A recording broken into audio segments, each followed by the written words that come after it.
In my last video, I showed you how I make stencils using acetate and a soldering iron. In the background, you see the stencil that I made and the test that I put inside my journal. I started this journal page using a magazine that Bob got from the company that he works for. And it's just a lot of black and white writing, and I gessoed over the top. So I didn't know what I was going to do with it, and since I decided to choose that for my test page, that's where I'm going to start. So I've been watching a lot of Denise Love, as I mentioned, and she's been using the cardboard boxes to stamp and also to lift up color from her watercolor abstract projects. So I wanted to use that too and play around with different pieces of cardboard. I only got one for this project, but it's pretty cool. I like the way these lines turned out. These lines came out a little bit light, but I'm just going to keep on layering until I like this background. That's what I love about these projects. You could just keep layering and layering until you end up with a background that you like. So I wanted to start blending in this background, and I thought it would be cool to take out the deli paper that I use when I'm doing jelly plate projects. I love that it kind of softens the background, but you can still see it, and it gives you layers of color. Actually, now I'm looking at it, and I think this is a piece of deli paper that I put behind these pages as I'm working on them. When I'm painting and gluing, it keeps the pages from sticking together underneath because I'm really messy with my glue. Or I think in this project I'm using matte gel medium, and it's so cool because, as you can see, the aqua line I just put in there, where there's no paint, you can still see straight through to the background, so you can see the letters, although it does soften it up a little bit. And the strip I'm putting on now has gold on it, and I love putting gold on the pages on tissue paper because it's softer than if you actually put it on with a brush. So although this is just a leftover recycled piece of deli paper, I do sometimes go in, and you'll see later, I'll take some of these papers, and because I know what it looks like when you put it on the page, I'll intentionally put lines and marks and brush strokes on the paper, and I do that in this project. So you will see. Oh, it's thundering outside. I love a good art session with a thunderstorm in the background. Normally when I'm in my art room creating, I have the music on quite loud usually. My neighbors know when I'm in my art room creating, but because of copyright laws, I can't just play my music in the background while I'm filming. So I usually suggest that you just turn on your own music and listen while you're watching my videos. But when there's a thunderstorm, I have a flat roof and not a lot of insulation. I think that part of my house was added later, so the rain sounds beautiful. So I turn off the music and I just listen to the rain and the thunder while I'm creating. Now, if you watched my last video, you'll know that this little piece of paper that I've torn up is the little book page that I used to just quickly draw this design. And I used the wood burning tool to trace over this design and create the stencil that you see here in blue. So I decided to tear up that piece of paper that I used as a guide to create the stencil, and I think it looks kind of cool. I'm very happy with that. So I wanted to spread that pattern around a little bit, so I'm adding more in my other favorite color, teal, and I'm just going to do a little bit all over. I really wanted to see how much I could use this stencil in this page, so you can see the different ways you can use them, including the paper that you use to create the stencil to begin with. I don't know, I just think that's very cool. I'm so happy I had that idea. Later in this project, I even took the stencil and laid it on the page and went over it with a thick-tipped gold pen, and you'll see it later, but I really wish I would have filmed that part. I'm not filming every single thing because I'm having so many problems with the storage on my phone, and when I get time I'll work it out, but in the meantime I'm trying to keep the video from being too large of a file. Now for the subject matter. I have had this picture of my dog Pearl for years. She's long gone now, but this was also one of my first digital projects, and I've always loved it, and everybody always thinks it's so cute. But I only have that one photo, and I wanted to be sure that I have it around forever. So she's made it into my journal, and she'll be here with us forever. My little crazy pug, Pearl. Now she's my Pugerfly. So now that I'm laying these butterflies out, I realize that the background is a little too busy and I want to tone it down a little bit. So like I said before, I took these pieces of deli paper and just put some interesting brush strokes from the paint that I'm using already on the page. And I'm going to tear those up and try and blend everything in. Instead of using gesso this time, I'm going to try and use the deli paper to kind of smooth it out. This is so fun to do because when you put the medium down and then you put the deli paper on top of it, it just disappears and blends into the page while still showing what's underneath, but softening it up too a little bit. Here, I'll show you what I mean. Watch the teal pattern as I lay this deli paper on top. Once it gets wet and starts to go on the page, you see it comes back, but much softer. And now it has these soft brush strokes that were on the deli paper. So fun. I love it. Sometimes my pages when I'm done are so thick, but that's okay because I know they'll be around for a long time and they can't get ripped by little fingers. Skylar loves to look through my journals and she's very honest. She tells me exactly what she loves and what she does not love about every page. So as I layer this with the deli paper, I'll tell you a little story about Pearl.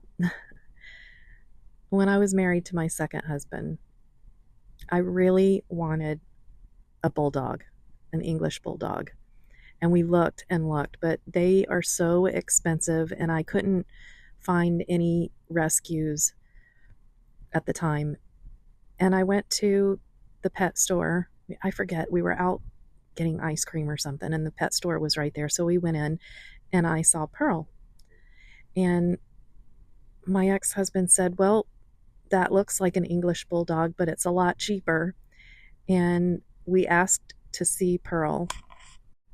The girl that I asked just looked at me and said, are you sure about that? And I didn't understand what she was talking about until they put us in the little room and they brought Pearl in, and she was crazy. She was spinning around in circles, yapping, and I just loved her immediately. And I saw the look on my ex-husband's face. He was terrified.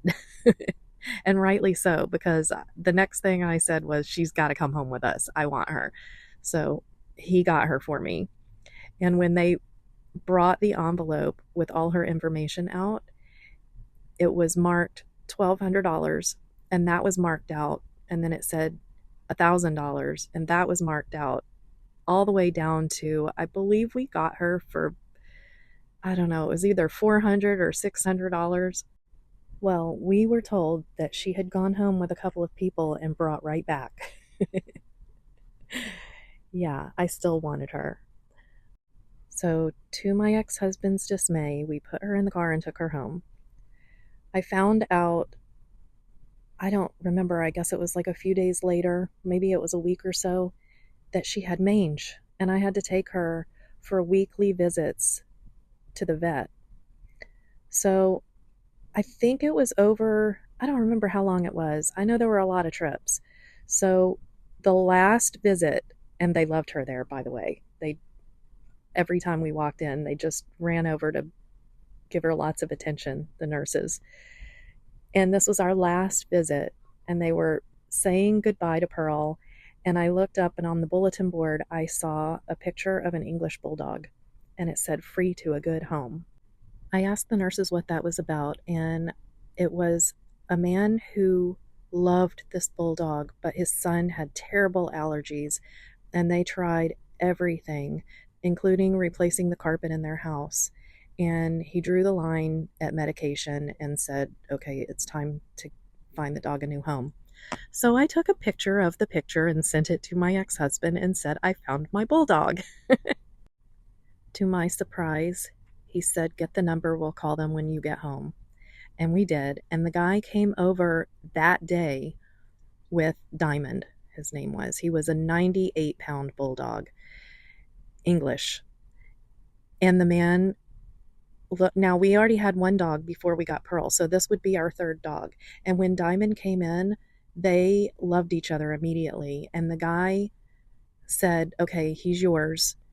And we thought he was going to go get his cage and all of his stuff and bring him back another day. And he said, no, I will drop off everything tomorrow. You keep him.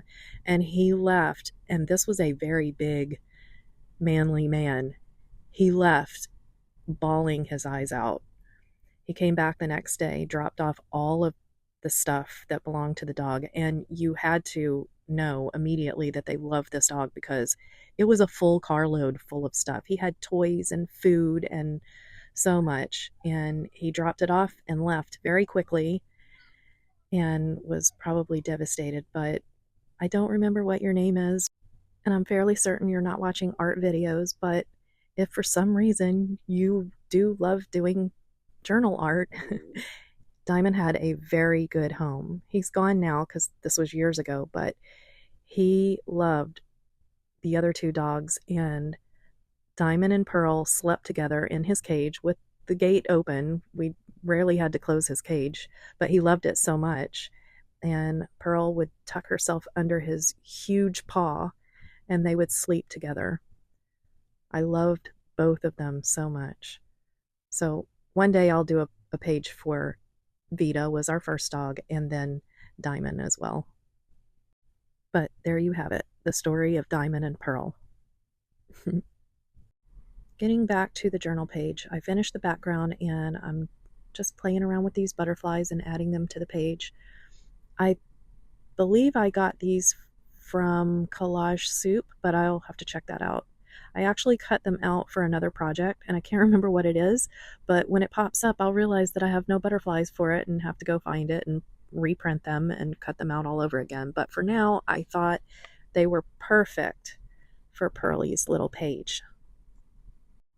I'll speed this up for you a little bit so that we can get to the next portion of this page and finish it up. As I finish gluing these butterflies on, I'm trying to decide how to make them kind of connect and come off the page. So I was thinking that I'd outline them in white, which I did, but then later I decided to bring some of that gold out because I just love the gold with these colors. So first I outlined them in white, and then I went back and outlined them in gold. And as I said before, I also took the stencil and added some of the design of the stencil in gold as well. So it's not added here yet because again I was doing clips and wanted to save file size, but you'll see in just a minute. I'll show you before I did the final touch with the washi tape style words. So if you see in the bottom under to the right of the flowers is one of the sections where I added gold. Now I'm just adding some little words, some tags. My little Pugerfly to finish off the page. I wanted to add some words or a tag or label or something to this, and I didn't know what to add. So I went on ChatGPT, and my ChatGPT I named Mavis, so after my granny. So Mavis came up with this idea. When you're looking at nature books and they label the species and the habitat and all of that. So we created these washi tape style words to labels to add in here. And I printed them out, and I'm wiping them with my fingers because I did print them out and they tend to smear with the medium a little bit, so I'm just kind of touching it up and wiping it off. I knew that was going to happen, but I wanted to finish this page and I wanted to finish the video. So a little trick, sometimes I will glue it down and not go over the top of it. I let it dry first, and then if I want to seal it, I'll go back and coat the top and seal it, and it won't smear as easily because it's already set from the glue from underneath. And here she is, my Pugerfly, and all of her little friends. I hope you enjoyed this video, this follow-up from my stencil creation video. If you did, please like and hit the subscribe button because you're really helping me out. So I want to thank you all so much. And if there's anything that you see that you want more of an explanation on, put it in the comments below and I'll try and add it to the next video. Thank you so much for watching, and I'll see you in the next video. Bye!